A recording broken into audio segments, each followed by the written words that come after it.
Delighted to say we're joined now by Connor Bryant, who's been talking rubbish on stage. Tell us a little bit about why you're talking rubbish, Connor. Well, I'm talking rubbish because it's a very important issue. Unfortunately, humanity has a massive waste problem.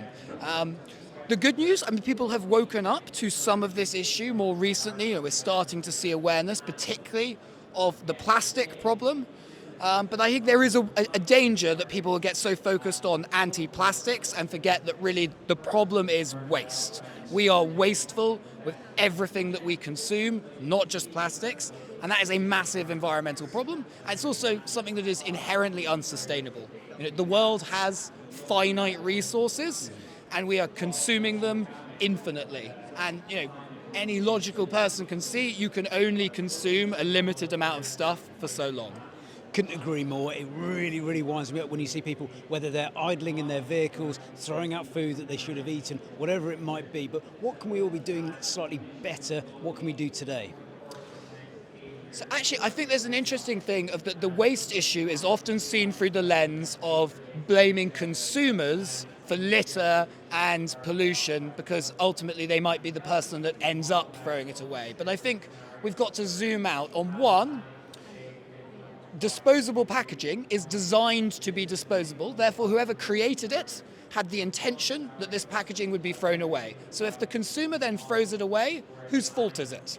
Okay? Not the consumer, the person who designed it. So I blame the designer and not the individual.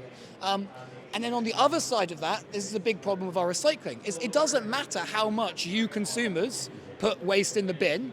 If businesses don't make stuff from recycled material, what do you think is going to happen to your bin? Where's it going to go?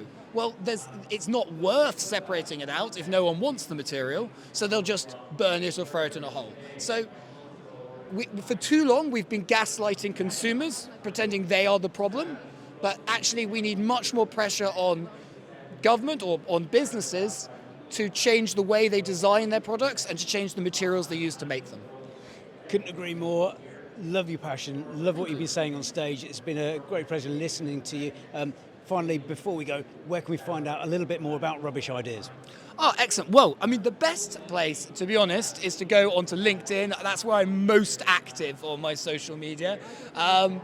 Or reach out to us for our website. We have a few rubbish-related websites. So we're Rubbish Ideas, we're the Rubbish Project, we're the Rubbish Portal, and we've got a new company coming along, Rubbish Reusables, where we'll be making the world's first range of reusable packaging made from 100% recycled materials that can be recycled at end of life back into new reusable packaging. Fantastic. Hope you've enjoyed this rubbish interview and follow Connor for more rubbish insight. Thank you.